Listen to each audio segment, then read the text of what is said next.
토끼풀이라든지 민들레 이런 것도 좀 있어요. 그럼 그거 이제 먹다가 이제 걸려서 이제 만든 거였고.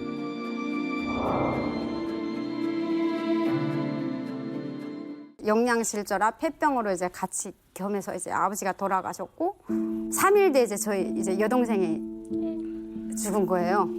죽는 마지막 그 한 말이 누구네 집에 갔는데 그 번복을 하는데 나 가라고 그랬어. 제일 이제 만나기 두려웠던 분들이 이제 국정원 직원들이나 경찰들이 아니었습니다. 예. 수감자 출신의 탈북민들 만나는 게 제일 무서웠었거든요. 오히려. 네, 굉장히 이제 두려웠었는데 원래는 북에서는 이제 저희가 엄청난 사상 교육을 받았는데 정치범들은 이제 사람으로 보지 말아라. 그리고 뭐 진짜 겸상도 하면 안 되죠. 그랬던 교육을 받았는데 여기 와서 만나게 되니까 굉장히 난감이 교차했었습니다. 아니 사실 거기 가면은 웬만한 사람들은 굉장히 엄청 견디기 힘든 곳이라는 건 좀 사실 많이 알잖아요. 근데 이제 우리 금옥 씨는 어떤 죄명으로 정치범을 그 18회 들어갈 때는 저는 너무 어린 나이니까 이제 한 돌 되기 전에 이제 제가 돌이야? 되기 네. 그러니까 그러면 태어나자마자 부모님이 간 뭔 거죠. 큰 잘못을 하셨나요? 그러니까 저희 부모님이 잘못된 게 아니고 저희 아버지 동생 삼촌. 제 삼촌이 군사복무를 하다가 미국으로 탈출을 하려고 탈출 시도를 하다가 잡힌 거예요. 성공을 못하고. 그래서 그때 당시에는 저는 모르고 그냥 부모님 따라 이제 간 거고. 태어나서 정신 차려 보니 거기 살고 있는 거예요. 그쵸, 그쵸. 어느 날 뭐 눈이 트이고 말이 트이고 하니까 이제 거의 수용소 아니고 다 그냥 이 세상이 이런 줄 알고 그냥 거기서 이끄는 대로 살았죠. 아기가 1살짜리 아이가 뭘 한다고 거길 들어가겠죠? 돌잔치를 하기 전에. 그러니까 이게 이를테면 연자제죠, 연자제. 아, 연자제도 뭐 부모님 하면 뭐 이렇게 감시한다든가 이 정도가 아니잖아요, 지금. 북한에서 정치범인 정치적으로 취급되는 경우는 사실 그야말로 연자제가 그냥 확 개입되는 건데 북한도 나름대로 이제 판사 검사에서 재판할 때도 하다못해 공개 청사를 할 때도 나름대로 기준이 있거든요. 뭐 변호사도 있고 형식적이긴 하지만 근데 정치적인 문제 안에서는 북한이 용납이 안 된다는 거죠. 법을 초월하는 소위 그 정치범들은 법을 초월하는 정치적인 기준에 따라서 하기 때문에 지금 우리 금옥 씨 같은 경우에는 삼촌이 소위 탈북 이것 때문에 이렇게 했다는 거 아닙니까? 굳이 탈북이 아니라도 체제에 반하는 행위라든가 얘기를 했을 때는 아직도 연자제는 시퍼렇게 살아있죠. 이거 어떻게 보면 북한 체제를 유지하는 핵심 수단이라고 봐요. 북한의 정치범 교화소라는 건 어떻게 보면 김부자의 화풀이하는 것이에요. 우리 체제 예를 들어서 정치범이 얼마나 웃긴 거냐면 신발을 신었는데 오늘 하루 신고 나갔는데 밑장이 끊어진 거예요. 그러니까 야 이거 우리나라 이렇게밖에 못 만들어 이거. 야 그럼 남조선 애들 보라 얼마나 제품이 좋던 이러면서 정치범이에요. 그렇지. 김부자를 비판한 거죠 체제를. 그렇기 때문에 김부자의 오로지 그 화풀이 체제 유지를 위해서 정말 죄 없는 사람들 다 갖다 몰아넣고 그냥 뭐 화풀이하는 거죠. 북한 주민들도 이런 정치범 수용소의 존재를 알고 있나요? 모르는 사람이 더 많습니다. 몰랐어요? 학교에서 가르쳐준 적 없어요. 네, 저도 학교에서는 배운 적이 없어요. 사실은 북한에서 이제 학교 학생들한테는 가르치지 않는 이유가 있는 것 같아요. 이 사회주의 체제가 지상낙원이라고 가르쳐야 되는데 이렇게 니네가 말절못하면 이런 데 가둬놔야 된다. 이거를 가르치면 이 지상낙원이라는 세뇌가 없어지는 거잖아요. 그렇다 보니 저희 같은 학생들한테는 가르치지 않았던 것 같아요. 근데 어른들은 알고 있는 어른들이 있어요 간혹. 언뜻 생각을 하기에 정치범 수용소 같은 존재 같은 거는 적극적으로 정권 차원에서 알려서 사람들로 하여금 어떤 그 내부 검열을 통해서 좀 조심하게 만들고 말 한마디 조심하게 만들고 서로를 감시하게 만들고 이런 데 응용할 것 같은데 애초에 그거를 알리지 않는다? 그 이유가 있어요. 이제 국제사회의 눈치를 북한이 좀 보는 맞죠. 건데 북한 공식적으로 없다고 하죠. 정치범 수용소는 없다라고 해요. 없다고 하죠. 우리는 이제 노동 교화소만 있다라고. 그렇죠. 노동교화소 네. 알죠. 정치범 수용소는 국가보위부 산하에서 있는 거고 노동교화소는 이제 사회안전부 산하에서 있는 건데 하도 이제 국제사회가 북한 인권에 대해서 이제 규탄 결의를 하니까 북한이 정치범 수용소를 김정은 시대에 들어서 줄이긴 했어요. 근데 최근 들려오는 소식에 따르면 줄여는 놨는데 정치범 수용소에 가둘 놈들은 많은 거예요. 네. 김정은 정권에서 봤을 때. 그래서 그 사회안전부 산하에 있는 노동교화소를 사실상 정치범 수용소로 숨겨서 운영을 하고 있다라는 저는 첩보도 좀 들었거든요. 국제법상 정치범 수용소 자체가 위법이에요. 위법이죠. 그런데 러시아도 몰랐어요. 있고요. 중국도 빤하게 운영하고 있고요. 미얀마도 북한도 있겠다. 있고 미얀마도 있고 다 가지고 있거든요. 그러니까 이런 게 좀 국제법이 너무 유명무실한 거예요.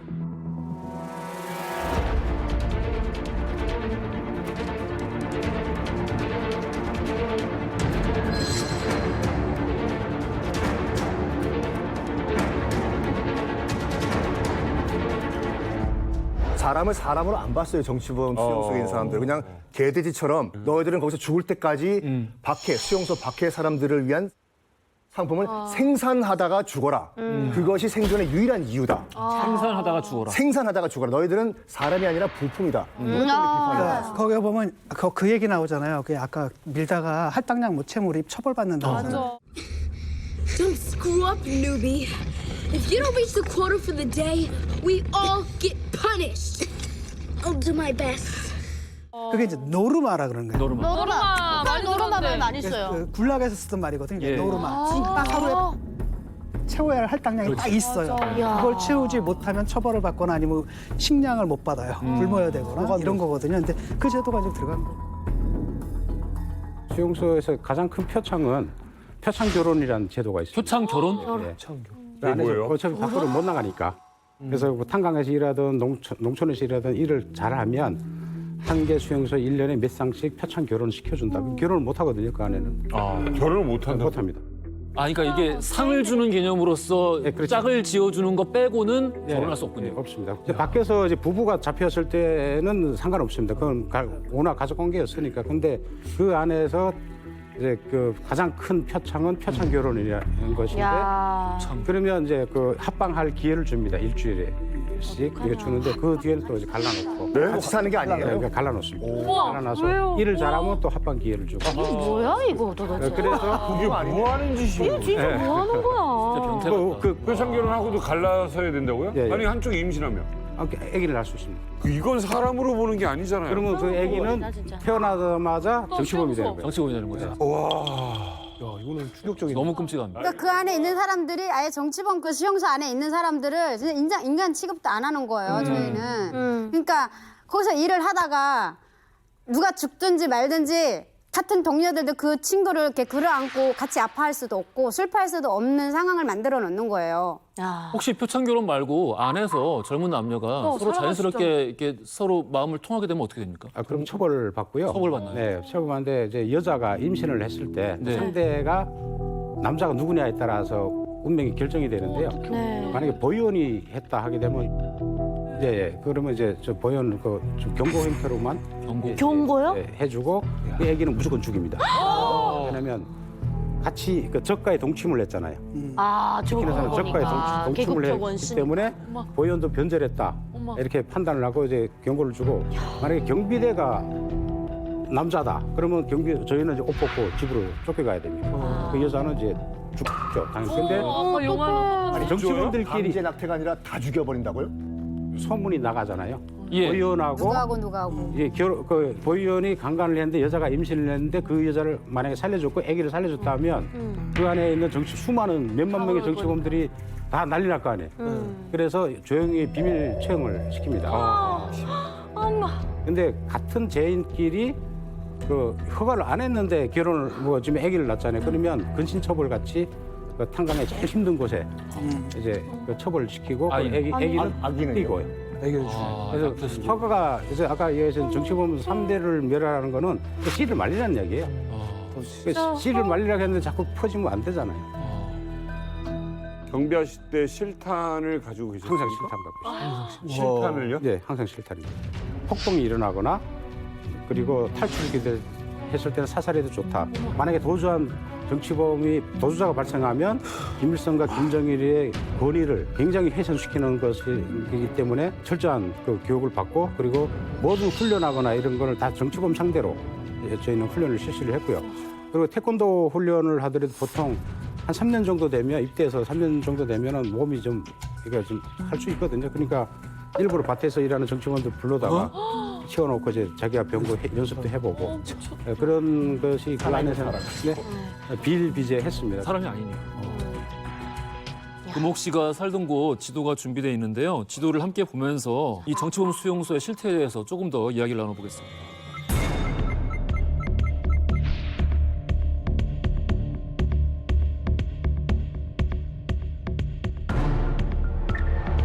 지도를 보니까 지도만 봐서는 수용소인 줄 모르겠어요. 안에 뭐 학교도 있고 성당도 마을이 있고 네, 다 말씀하신 있어요. 문화회관도 있고. 네네. 이게 울타리 갇혀 있는 감옥은 아닌 거네요. 마을 울타리 안에 간부 사택도 있고 농장 사택도 있고 탄광 사택도 있고 모든 거를 자체적으로 생산을 해서 자체적으로 쏘고 다 밖으로 내보내기도 해야 되기 때문에 모든 게 다 있어요. 학교가 있다고요? 학교 있어요. 어떻게? 학교도 그냥 하나가 있는 게 아니라 예. 이 여기에는 진짜 다 나올 수 없는 만큼의 학교가 있어요. 근데 이제 여기는 이제 제가 다니는 학교는 한영학교라고 해가지고 형식상으로 있고 학교도 매일 가요.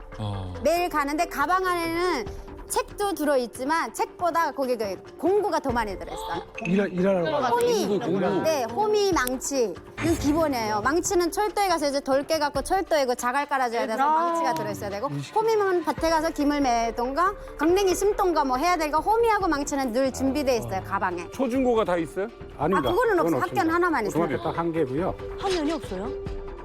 이제 그 수용소 표창 결혼해서 태어난 애기 예, 있잖아요. 예, 예. 그리고 밖에서 잡혀온 애기도 있기 때문에 수용소 안에는 정치범들이 다니는 학교 있고 보이원 자녀들이 다니는 학교가 따로 있습니다.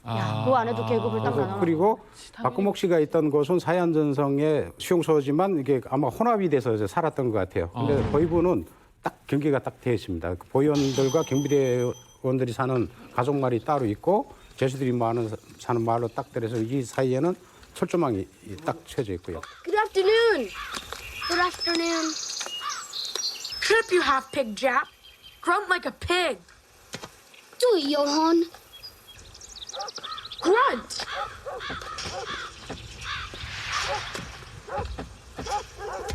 Damn it! Grunt like the pig you are.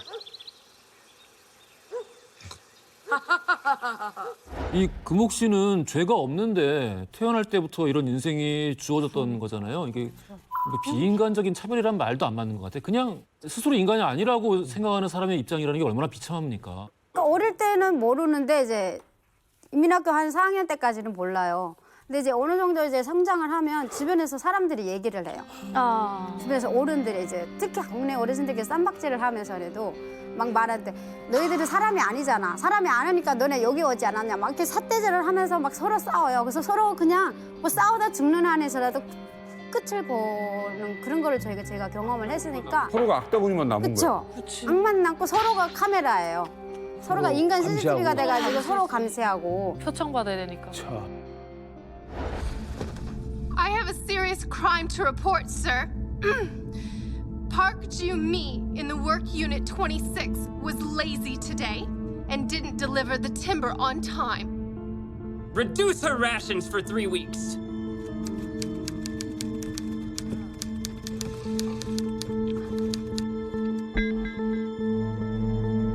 탄광 일을 해봤어요? 저는 탄광일 이제 아버지가 이제 탄광일을 했었으니까 자동으로 저는 탄광을. 아버지가 탄광 일을 하면 딸도 자녀들도 무조건 탄광으로 뭐 아니. 없어요. 선택권이 없어요. 어린 여자애가 그 조그만 애가 무슨 힘이 있다고 탄광 일을 할 수 있어요? 아버지 엄마 자체도 사람이 아닌데 저 같은 게 무슨 사람이겠어요.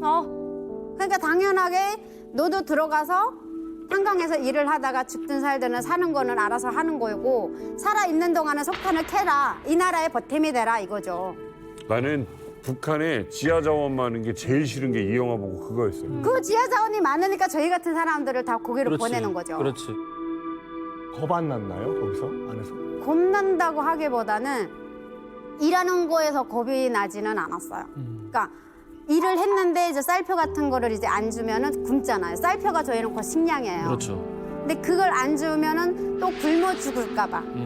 그게 항상 두렵지 일이 무섭지는 않았어요. 우리 안명철 씨는 그럼 애초에 우리 이 정치범 수용소 경비직은 어떻게 시작을 하게 되신 거예요? 저는 이제 대학 졸업할 시점에 보이부에서 저희 집에 찾아와서 3년 근무하고 정치대학 하는 대학이 있는데 갈래 해서 그리고 좋죠. 그래서 갔습니다. 그래서 저는 이제 갈 때까지만 해도 저는 북한에 이런 곳이 있는 걸 전혀 몰랐어요.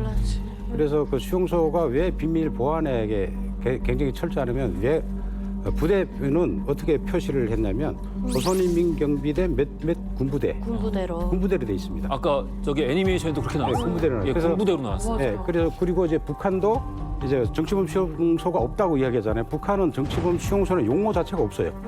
안 씁니다. 그래서 그리고 들어갔는데 저는 굉장히 많이 놀랐어요. 11호 수용소가 이제 세상에 이런 것도 있나. 그래서 딱 들어가니까 북한 영화에 남한을 비방 중상하는 영화들이 많습니다. 네. 거지 많고. 그래서 꼼짝이. 엄마, 웃지 마. 엄마. 멍이야, 내가 갔다 올게.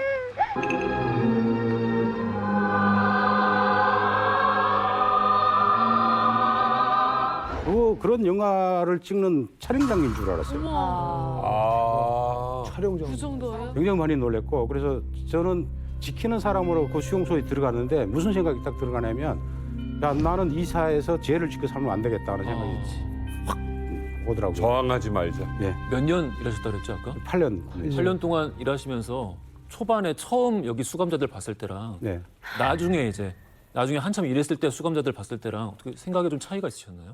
처음 입대해서 제가 3년 정도는 수용소 외곽에서 철책 근무를 썼습니다. 그때 당시만 해도 당국에서 가르치는 대로 저는 진짜 반동들이고 간첩들이고 김일성 배반하는 놈들이고 죽일 놈들이라고 했고 그러다가 3년 뒤에 운전병으로 이제 발탁이 되면서 그때부터 정치범들을 거의 1대1로 이제 만났습니다. 그 수용소 경비대에서 2,000명이 근무를 했는데 그중에 1년에 3명을 선발을 해서 운전병으로 뽑았는데 제가 했던 운전병이 되면서 뭐 했냐면 정치범들이 일하는 석탄이나 이런 거를 초소에 실어주고 농산물을 생산하는 거를 옮기고 매일과 같이 정치범 보게 되고 그리고 이제 밖에서 잡혀 들어오는 정치범들이 있습니다. 이제 많이 실어 올 때는 기차를 싣고 들어오거든요. 그러면 차량이 부족해요. 그럼 저희도 나가서 이제 인수인계해서 데리고 들어오고 너 왜 잡혀 들어왔냐 물어보면 대부분이 그래요. 집에서 잠자고 있는데 갑자기 보이보이 들이닥쳐서 차에 싣고 내려놓은 곳이 이 수용소고 수용소 안에 들어왔더니 나는 무슨 얼굴도 모르는 누구와 무슨 할아버지가 무슨 죄를 졌는데 그 죄를 내가 갚아야 된다. 이런 이야기를 하는 거예요. 그래서 아니 우리는 나쁜 놈이라고 배웠는데 본인들이 몰라요. 아니 이거 뭐지 하고 그때부터 약간 좀 의문점이 생겼고 그때부터는 그 동정보다는 때리지 말아야 되겠다 그런 생각을 많이 했고요. 아니 이게 죄 모르고 3, 4, 5년, 6년을 거기 있는 사람들이 진짜 너무 많다는 거죠. 평생 있는 거죠. 평생이죠. 아니 안면철 씨가 직접 목격한 이 북한 정치범 수용소의 실상을 그림으로 이렇게 그리셨다고 하는데 한번 보실까요?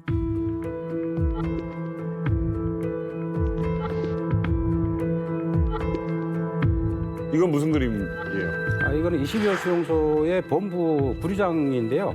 보통 한 달이나 한 번이나 아니면 그 감옥은 지하에 있는데 햇빛 쬐어 있는 시간이 있어요. 왜냐면 그 안에 이제 벌레들이 많거든요. 벌레 많고 이러다 보니까 그때 거기에 주변에 다 이제 잔디구장이거든요. 그럼 거기에 토끼풀이라든지 민들레 이런 것도 좀 있어요. 그럼 그거 이제 먹다가 이제 걸려서 이제 만든 거였고.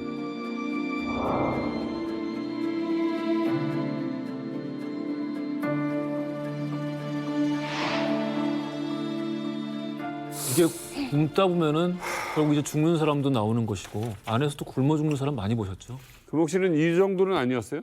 저희 가족이 다 저기 한 번씩 들어갔다 왔거든요. 근데 그때 지금 저거 보니까 그림을 보니까 너무 생동해가지고 그때 상황이 생각나가지고 맞아요, 진짜 많이. 그냥 진짜 많이가 아니라 그냥 죽지 않을 만큼 때려요. 숨부터 있을 만큼만 때리고 그때 이제 진실 받는 거죠. 이제 네가 뭐 잘못해서 들어왔는지 아냐, 왜 하지 말라고 했는데 했냐, 이런 거에 대해서 치절을 하는 거죠. 그래서 죽지 않을 만큼만 딱 때려 넣는 거예요. 굶어 죽는 사람이 있답니까? 굶어 죽는 거는 너무 많고요. 저희 가족도 굶어서 다 죽었어요. 그게 무슨 말이에요? 그러니까 97년도에 저희 아버지가 탄광일을 하다 보니까 폐가 많이 안 좋아졌었어요. 그러니까 한 2년, 3년 전에 아버지가 이제 아파서 병으로 이제 집에 누워 있었고, 그러는 가정에 이제 아버지가 일을 못 다니다 보니까 생활고가 이제 시작이 된 거죠. 그러면서 아버지가 이제 영양실조라 폐병으로 이제 같이 겸해서 이제 아버지가 돌아가셨고, 3일 뒤에 이제 저희 이제 여동생이 죽은 거예요. 무슨 병명으로? 큰 변명 없이 딱 전날 말이 죽는 마지막 그 한 말이 언니 나 친구 집에 놀러 갔는데 그 집에서 이제 가루로 범벅이라는 거 했대요. 근데 그거 다 하고 자기를 먹어야 되는데 이제 우리 동생까지 줄 건 안 됐나 봐요. 그래서 구마야 너 집에 가 그랬대요. 근데 그걸 이제 보고 왔으니까 얘는 너무너무 그게 먹고 싶은 거예요. 그래갖고 언니 나 누구네 집에 갔는데 그 범벅을 하는데 나 가라고 그랬어. 그래서 기다려 언니가 내일이라도 나가서 뭐 줄당콩이 삭 주워서라도 내가 너 그거 바꿔서 그 이렇게 교환은 하니까 그래서 바꿔서 내가 너 해줄게 했는데 그거 해주지도 못하고 얘가 그 말 남기고 죽었고.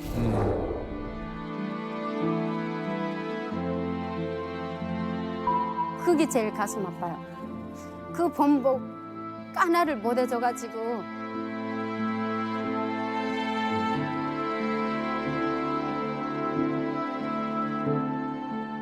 저 같은 경우는 저희 반에 이민학교 2학년 때니까 9살짜리 애가 이제 옆집에 살았어요. 근데 엄마가 먼저 굶어 죽고 얘가 이제 굶어 죽는 과정을 쭉 다 지켜봤는데 이게 한 이틀 굶고 아빠가 죽 한 그릇 가져다 줘요. 그럼 또 연명하는 거예요.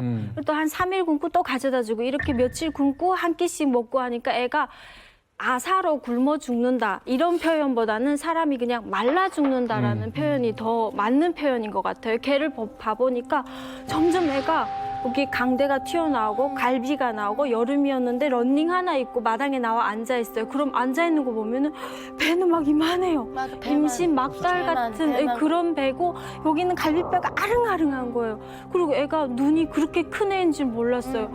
눈만 점점 커지는 거예요. 뼈가 이렇게 들어가니까. 다른 데가 살이 없으니까. 그렇죠. 이게 복수가 차더라고요. 영양실조가 걸리면. 그래서 동네 아주머니들이 제가 이제 가겠다. 우리 마지막으로 죽이라도 써다 주자. 뭐 우리도 다 형편이 어려우니까 가루 한 줌씩 집집마다 모아서 죽 써서 들어갔는데 애가 이렇게 가만히 누워 있는데 입에 그걸 가만히 물기만 하고 삼킬 힘이 없어. 못 삼키는. 계속 눈만 커졌다 작아졌다. 왜냐하면 이걸 삼킬 온갖 힘을 다 내야 되는데 힘이 안 나니까 눈에만 힘이 가는 거예요. 결국은 그 이튿날 이제 한나라로 갔어요. 그런 애들이 사회에도 정말 많았는데 수용소 같은 데서는 얼마나 더 했을까. 말씀 듣다 보니까 비슷한 시기 가족들이 몰살 아사로 아사 당한 거지 사실. 아사로 다 몰살당한 시기가 또 고난의 행군 시기라 겹쳐지기도 하고 똑같이 이제 굶어 죽은 사람들에 대한 경험들이 있는데 참 경험의 색이 많이 다른 것 같다는 생각은 들어요. 그리고 또 이제 안면철 씨가 이제 직접 그린 충격적인 또 그림이 또 하나 더 있다고 합니다. 예.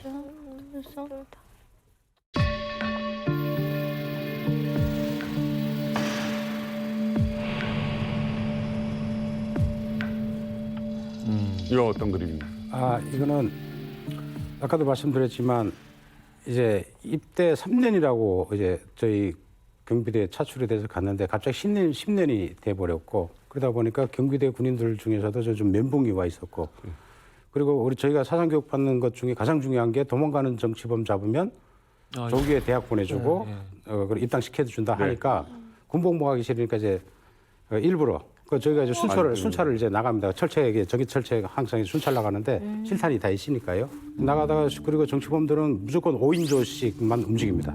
5인조가 딱 움직여 일도 그렇게 하고요.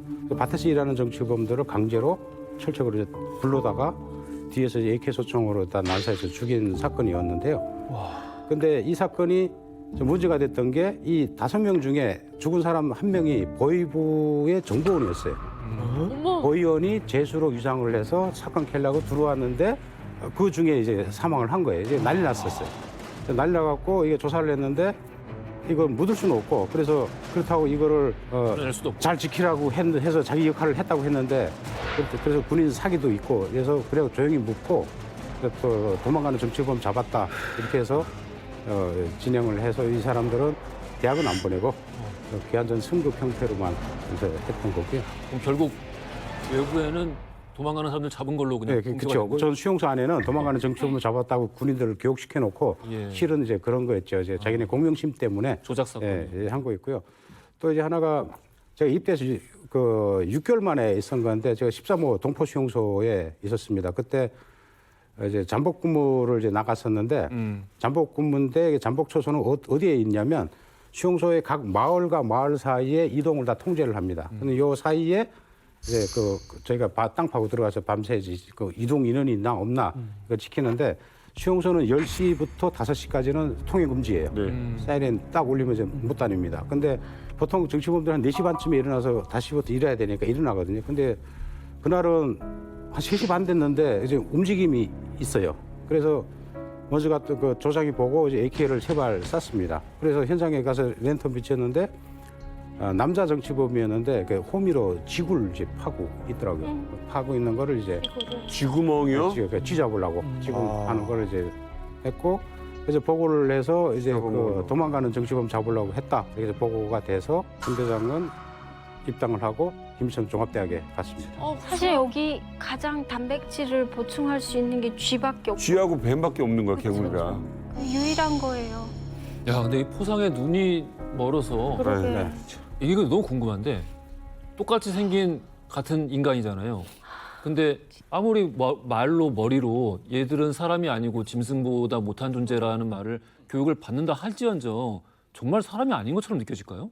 계속되고 반복적인 세뇌 교육과 사상 교육을 받게 되면 그렇게 보입니다. 저도 적으로 봤고요. 인정해요.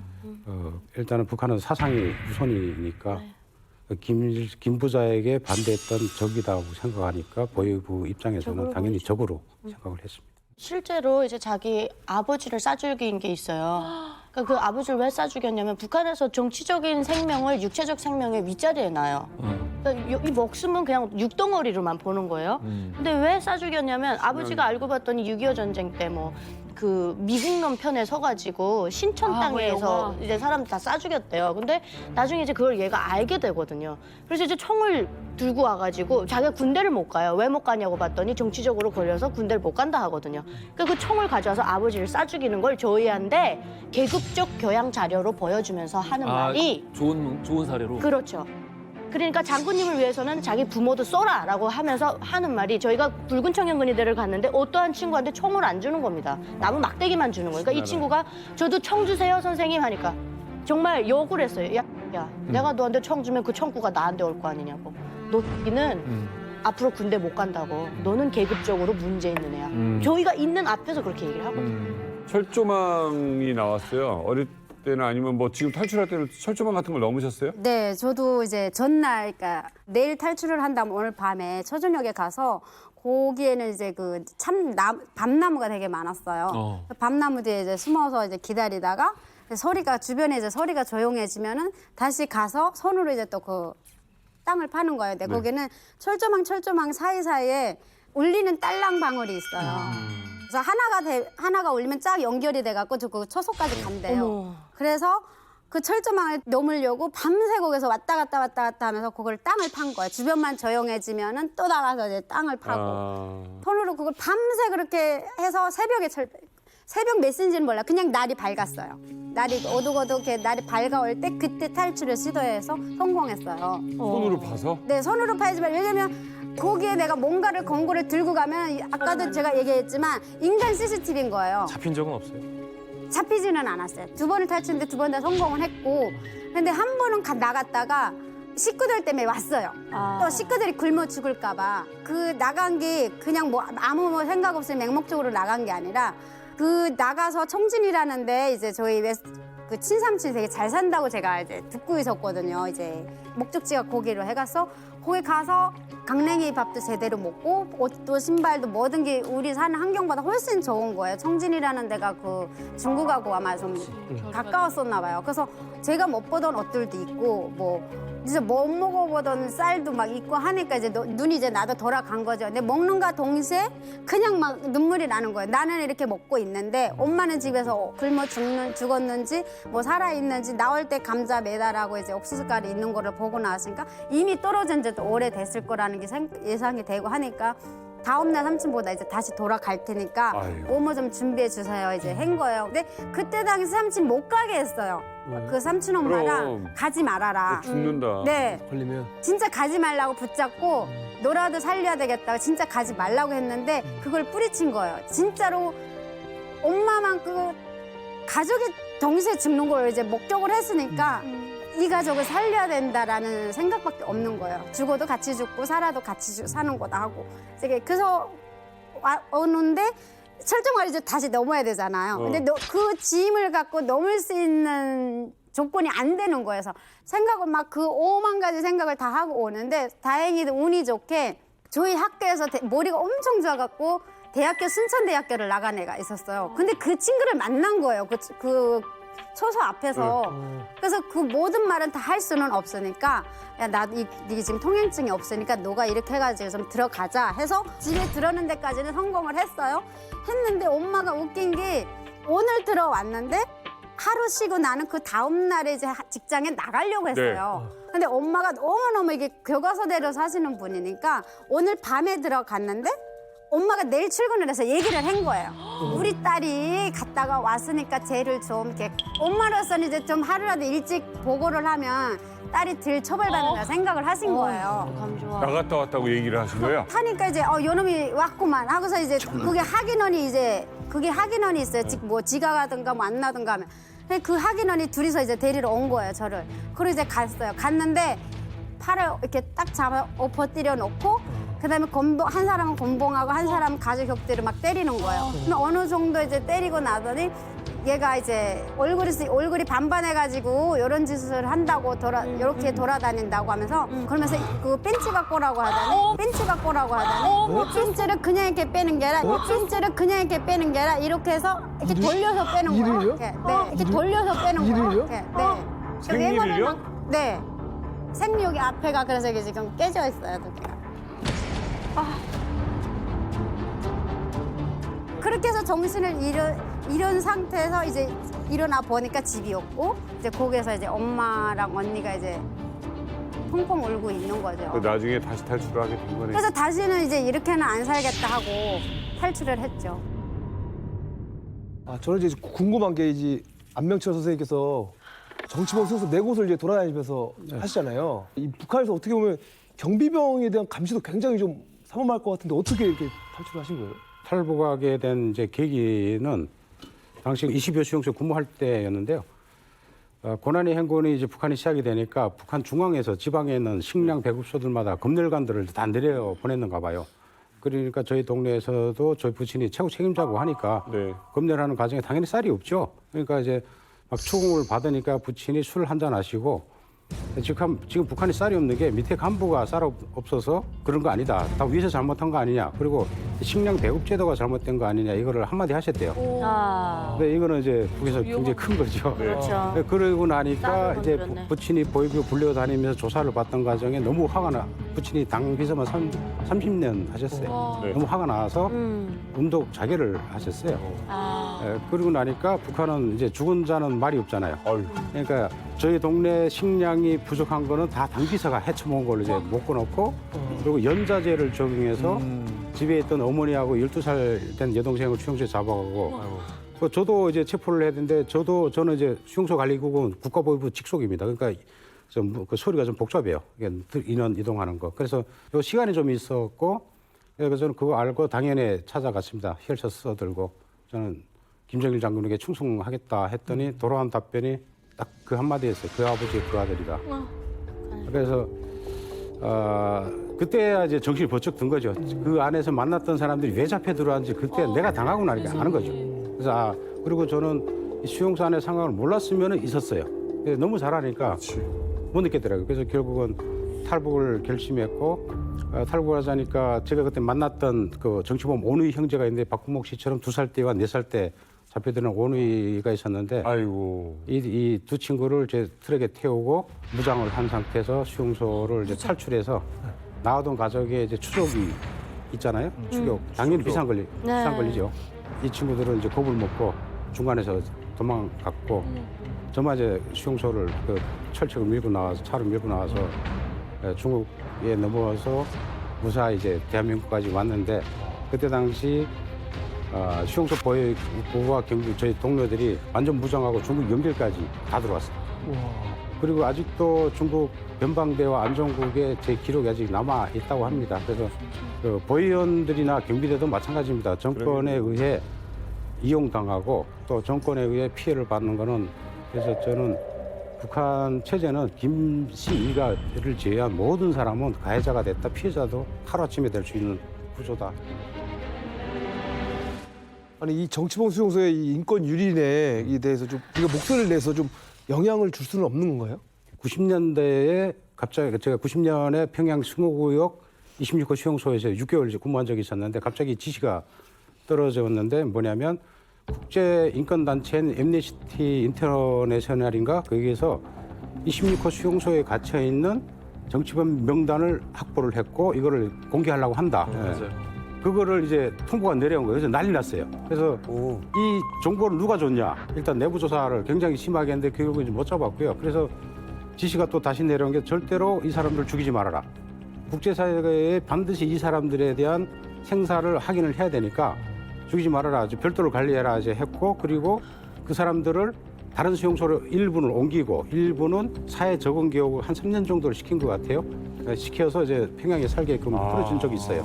이러면 그 김정은 이후에 북한의 인권 문제가 과거보다 약간 좀 변화된 게 있어요. 첫 번째가 김정은은 스위스에서 살다 보니까 국제사회의 묵가 무섭다는 걸 알고 있어요. 그래서 2012년도에 그 여독에 있는 혁명화 구역을 완전히 없애버렸습니다. 그리고 제가 근무했던 22호 수용소를 완전히 해체했어요. 북한이 겉으로는 안 그러는 척하더라도 내부로는 굉장히 많이 국제사회 대응 반응에 굉장히 예민하게 반응하고 있다. 제일 두려워하는 것 같아요, 인권이. 말씀하신 대로 어떻게 겉으로 보면 안 움직이는 것 같아도 이걸 비밀리에 감춘다라는 건 이들이 뭘 두려워하는 거냐면 외부의 시선을 두려워한다라는 거예요. 그래서 이것을 자꾸 외부에 알릴 필요가 있고 특히 인권 문제는 좌우가 없거든요. 그냥 인간이잖아요. 네. 그렇기 때문에 같이 우리가 목소리를 좀 내야 된다고 생각을 하고 두 가지 편향이 있는 것 같아요. 한쪽에서는 북한과 외교 관계를 고려를 해야 하기 때문에 우리가 여기서 빠져야 된다고 하는데 그건 아니거든요. 왜냐하면 외교보다 인권이 더 상해야겠라는 거고 또 다른 한편에서는 이게 사실 별로 인권에 별로 관심 없는 사람들이 남한 인권에 대해서는 그렇게 무심했던 사람들이 북한 인권만 또 떠들거든요. 이건 사실은 인권을 빙자해가지고 반복 또 선동을 하거든요. 이런 편향만 없어진다고 한다면 모든 사람들이 여기 동의할 거고요. 이 길로 가야 된다고 믿습니다.